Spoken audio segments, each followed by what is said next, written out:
This dictation will be started within 5 seconds. I rise to support the railway budget. At the outset, I congratulate the Honourable Minister for presenting a socio-economic development-oriented budget for the first time by giving concessional and free journey facility by railway to war and police widows, disabled and industrial workers awarded for productivity and technological innovation. This will certainly boost the morale of workers for increasing productivity. I am not happy at the second class fare increase. Due to financial constraints, the Honourable Minister has been forced to increase the second class rail fare.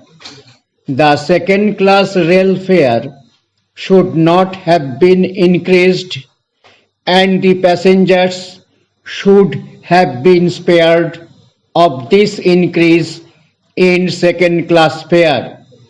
The Honourable Minister has announced several measures to modernize and improve the working of the railways. The railways are the lifeline of the nation. Therefore, the railways in India really need upgradation and modernization. We are lagging behind in modern rail facilities when compared to the advanced countries. I am glad that the Honourable Minister has laid emphasis on the modernization of the railways. Adequate funds should be provided to implement modernization programs. The Indian Railways have made distinct improvements during the first 3 years of the 7th plan. The Honourable Minister deserves congratulations for this, but many more works are yet to be undertaken, and I hope with the efficiency and dedication of the ministry as well as with the dynamic minister, the Indian Railways will make further improvements in the remaining years of the 7th plan.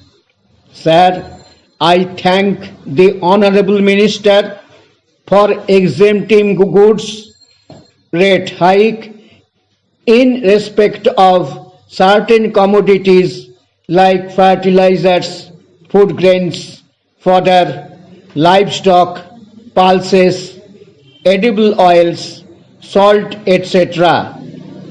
These are the essential commodities of common use. So, this exemption will provide a great relief to the common man. Large parts of the country faced an unprecedented drought during 1987. The railways ensured massive movement of diesel, food grains and edible oils to the drought affected areas. The track restoration work in the northeastern parts of the country after the flood was also commendable. Despite all these hurdles, the freight performance of the railways has surpassed the annual target. The credit goes to the employers and workers of the railways for these performances. I thank the Honourable Minister for performing such a challenging task in an extremely efficient and commendable way. Sir, 64 new trains have been introduced during 1987-88. The frequency of some existing trains has also been increased. There was a demand to provide track service between capital of southern states and the national capital Delhi.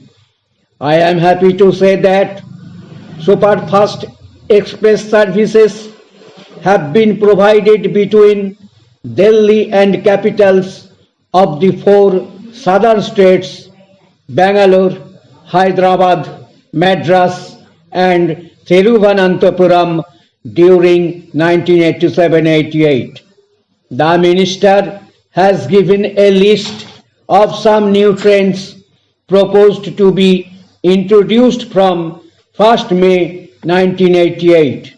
Now, I would like to say a word about computerization of passenger reservation. The government have taken steps in this respect, but it is limited to Delhi and few metropolitan cities.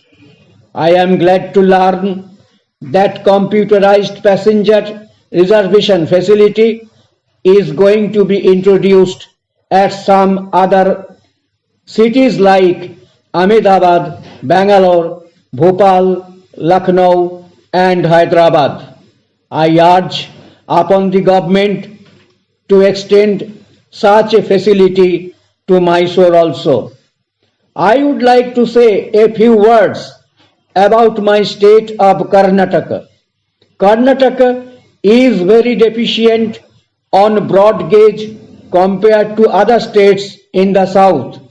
Therefore, I would like to press for a more rapid conversion of the trunk routes in that state into broad gauge.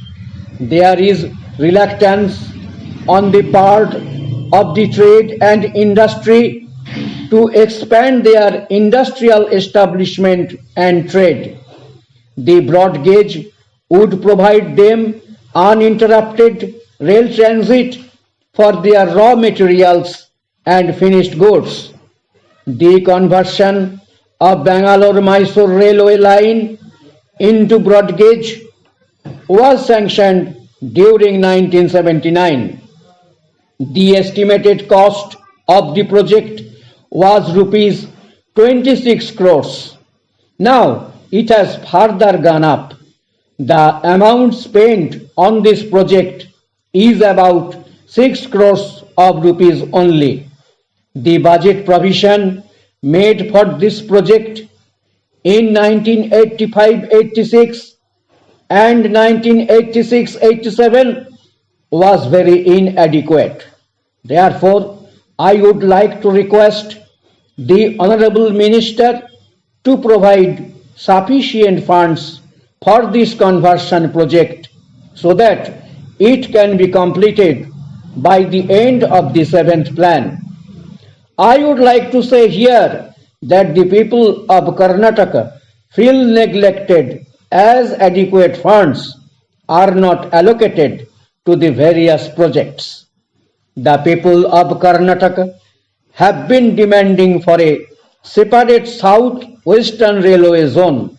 Recently, there was an agitation over this issue. This is a genuine demand of the people of Karnataka, which they have been pressing for long. The government of India should take immediate steps to set up a separate south-western railway zone with Bangalore as its headquarters. The dictation will come before you off and on for best performance to appear in the skill test.